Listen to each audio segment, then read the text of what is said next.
नमस्कार दोस्तों, स्वागत है आप सभी का super coaching IAS by text book में। तो दोस्तों एक सर्वे हुआ है और पाकिस्तान फर्स्ट आया है। दोस्तों मैं यहाँ पे दुनिया की सबसे काबिल इंटेलिजेंस एजेंसी के सर्वे की बात नहीं कर रहा, मैं बात कर रहा हूँ वो सर्वे जिसने आइडेंटिफाई किया है वो कौन से देश हैं जो चाइना से सबसे ज्यादा प्रभावित हैं, चाइना से सबसे ज्यादा इन्फ्लुएंस्ड हैं।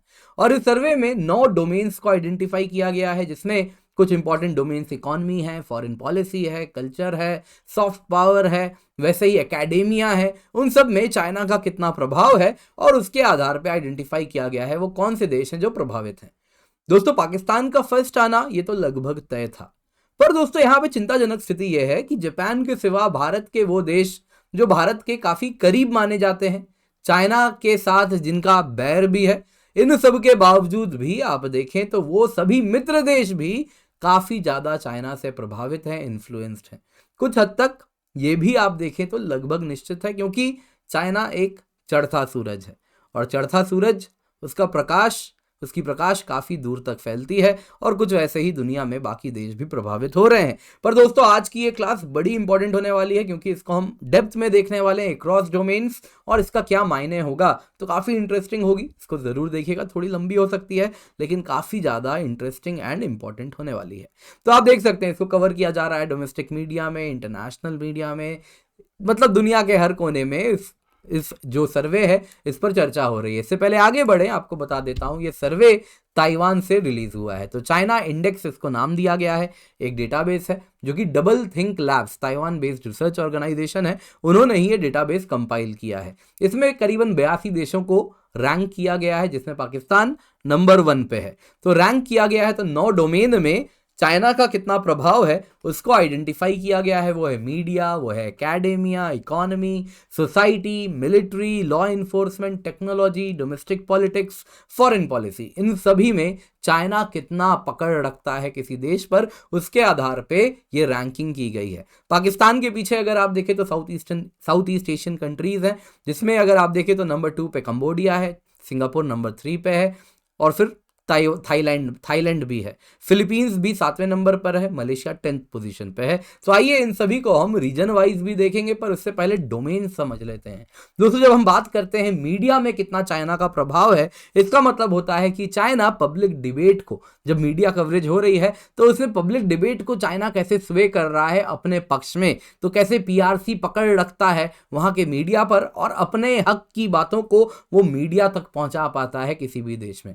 वैसे ही एकेडेमिया की बात करते हैं तो यह है कि चाइना किसी भी देश में एकेडमिक फ्रीडम को कैसे रिस्ट्रिक्ट करता है, या फिर वहां के एकेडमिक्स के साथ कैसे इंटरफेयर करता है, वहां के एजुकेशनल एक्टिविटीज के साथ कैसे इंटरफेयर करता है, सो दैट वहां पर जो उस देश में जो बच्चे पढ़ रहे हैं उनका जो चाइना के प्रति जो उनका जो आउटलुक है वो पॉजिटिव हो। तो यहां से आप कह सकते हैं कि चाइना कैसे किसी भी देश के फ्यूचर को कमांड कर रहा है, कंट्रोल कर रहा है, उसकी बात हो रही है।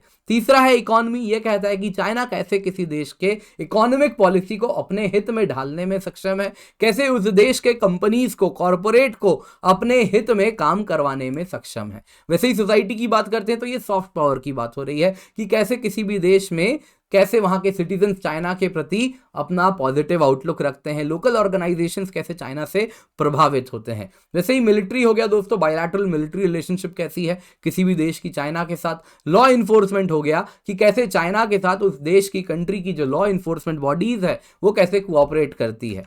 इसके सिवा टेक्नोलॉजी है कि कैसे चाइना किसी भी कंट्री के हार्डवेयर में, सॉफ्टवेयर में अपने कंपनीज के द्वारा उसको कंट्रोल करता है। जैसे हुआवे, आपको मालूम ही होगा 5G के दौरान काफ़ी फेमस हुआ है, ZTE, इन सभी के बारे में हमेशा से न्यूज़ में रहा है। तो कैसे टेक्नोलॉजी के द्वारा चाइना किसी देश को कंट्रोल कर रहा है, दैट इज टेक्नोलॉजी। वैसे डोमेस्टिक पॉलिटिक्स है कि कैसे चाइना किसी भी देश के पॉलिटिकल लैंडस्केप को इंटरफेयर कर सकता है, वो बात हो रही है डोमेस्टिक पॉलिटिक्स की।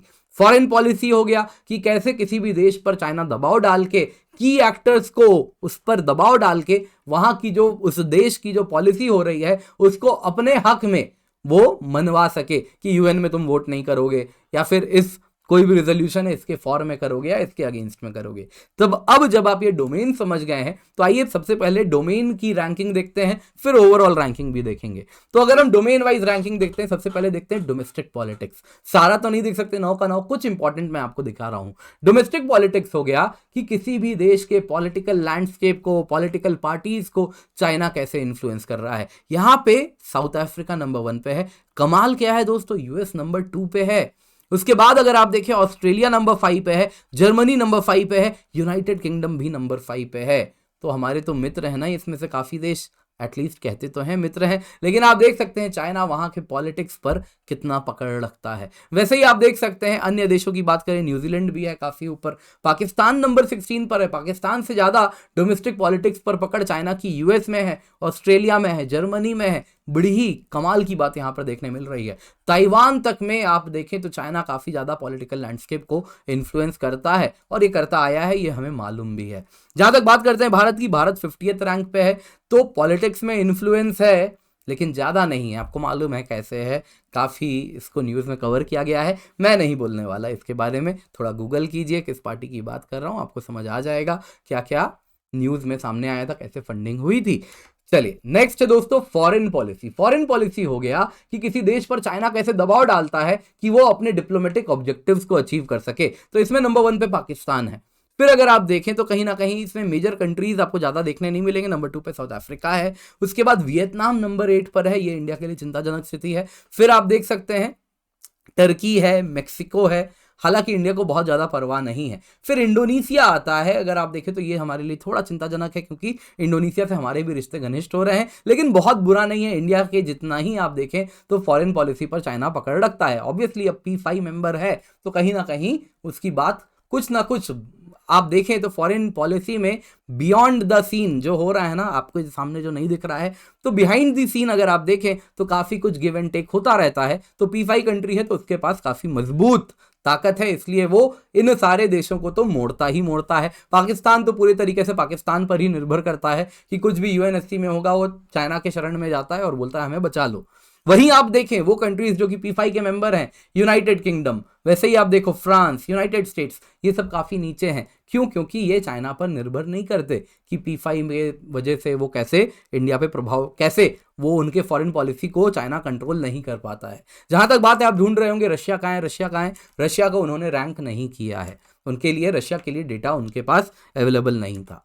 तीसरा है इकोनॉमी, कि कैसे किसी भी देश के कंपनीज का बिहेवियर चाइना अपने रुख में मोड़ने में सक्षम है, कैसे उस देश की जो बजट में इकोनॉमिक पॉलिसी बनती है, कंटिन्यूअसली इकोनॉमिक पॉलिसी बनती रहती है, फिस्कल पॉलिसी, इकोनॉमिक पॉलिसी, उसको कैसे कोई भी देश को चाइना अपने लिए मोड़ने में सक्षम है, वो इकोनॉमिक इन्फ्लुएंस से पता चलता है। तो ऑस्ट्रेलिया देखिए नंबर 1 पे है। कॉर्पोरेट बिहेवियर, किस प्रकार से कॉर्पोरेट्स को इन्फ्लुएंस कर रहा है, ये भी तो इंपॉर्टेंट है। ऑस्ट्रेलिया, न्यूजीलैंड, साउथ कोरिया, आप देख रहे हैं ये सारे वो देश हैं जिनके साथ इंडिया का काफी ज्यादा लेना देना है। सिंगापुर आप देख सकते हैं, वैसे ही वियतनाम, फिर आप देख सकते हैं यहां पर भी आप देखें इंडोनेशिया, पाकिस्तान भी नंबर 8 पर है, और इसके बाद आप देखें तो जापान 41st पोजीशन पे है।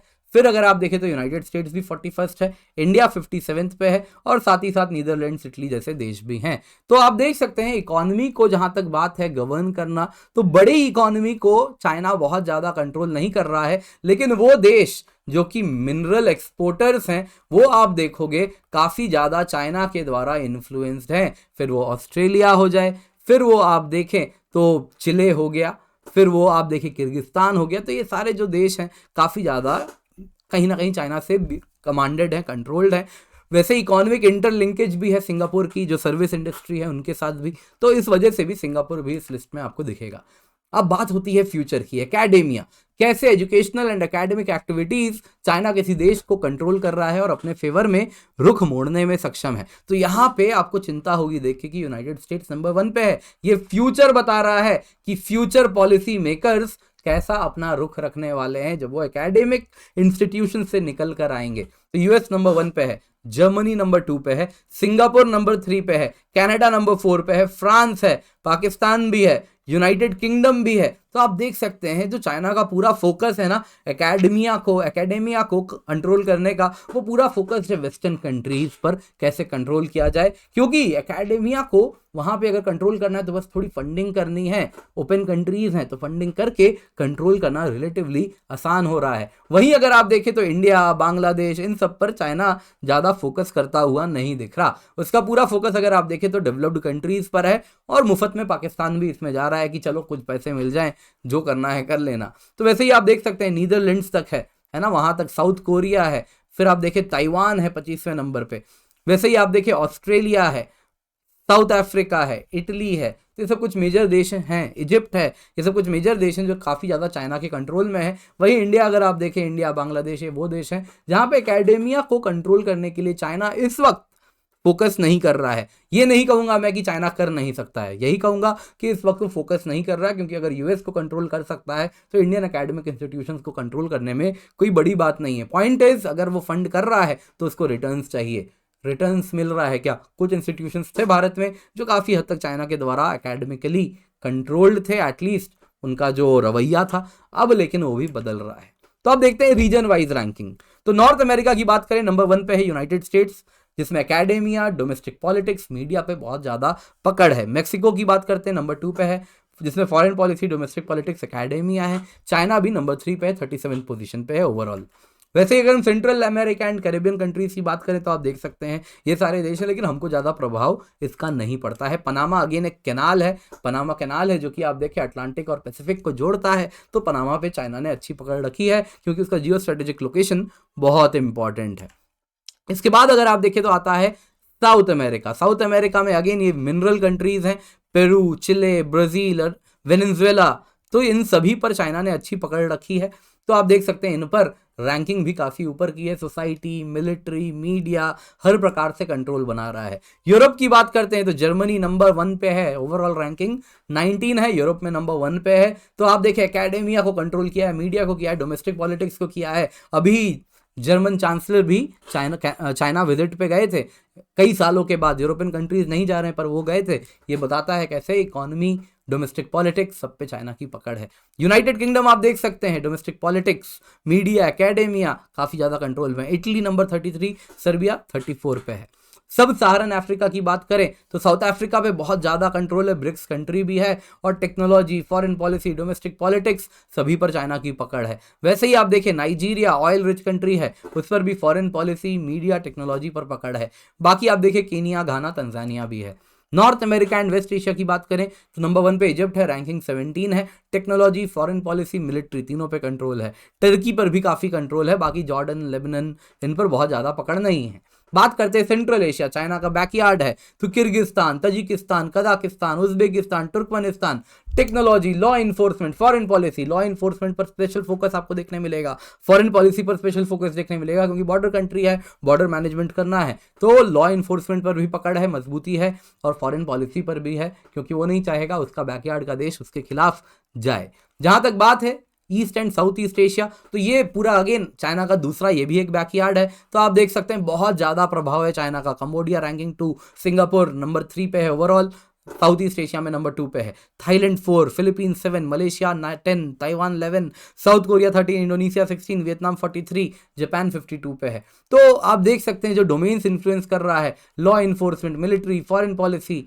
वैसे ही आप देखें अगर मैं बात करूं साउथ कोरिया की, तो आप देख सकते हैं economy, law enforcement, domestic politics, foreign policy सभी पर मोस्ट इन्फ्लुएंस डोमेन्स में आता है। ताइवान की बात करें तो media, society, law enforcement culturally same है ना, तो इसलिए कहीं ना कहीं सोसाइटी का भी प्रभाव बहुत ज़्यादा है। सेम जाता है सिंगापुर के साथ भी, आप देखें तो काफ़ी ज़्यादा चाइनीज़ पीपल का प्रभाव है। तो टेक्नोलॉजी, एकेडेमिया, इकोनॉमी तीनों पे प्रभाव आपको देखने मिलता है। जहाँ तक बात है साउथ एशिया की, पाकिस्तान नंबर 1 पे है, फिर अफगानिस्तान है, फिर बांग्लादेश और इंडिया है। बांग्लादेश और इंडिया में ज़्यादा प्रभाव नहीं दिखता। पाकिस्तान में मोस्ट इन्फ्लुएंस्ड है टेक्नोलॉजी, फॉरेन पॉलिसी, मिलिट्री, तीनों पर ही कहीं ना कहीं चाइना का प्रभाव आपको देखने मिलता है। ओशियानिया की बात करें तो ऑस्ट्रेलिया, न्यूजीलैंड है, दोनों ही काफ़ी ज़्यादा चाइना के कंट्रोल में है। दोनों में ही इकोनॉमी पर बहुत ज़्यादा चाइना की पकड़ है, डोमेस्टिक पॉलिटिक्स में भी क्योंकि इकोनॉमी एंड डोमेस्टिक पॉलिटिक्स साथ साथ ट्रैवल करते हैं, तो दोनों में ही आपको पकड़ देखने मिलेगी। दोस्तों आज की क्लास पसंद आई होगी तो लाइक जरूर कीजिएगा। टेलीग्राम चैनल है जहां पर आप जुड़ सकते हैं और पीडीएफ डाउनलोड कर सकते हैं। बाकी मुझसे आप रेगुलरली 3:30 बजे शाम में और 9 बजे 9:15 बजे सुबह यूट्यूब पर जरूर जुड़ें। इसके सिवा अगर आप यूपीएससी सीएससी के लिए सीरियस हैं तो वक्त आ गया है सुपर कोचिंग लेने का। एक सिंगल सब्सक्रिप्शन है, GS course, optional course, subject course, CSAT course, super teachers के द्वारा कोर्स मिलता है। 1 साल की सब्सक्रिप्शन है 29,999 रुपए में। मेक श्योर आप जो कूपन कोड यूज कर रहे हैं वो है KINJAL, दैट इज किंजल।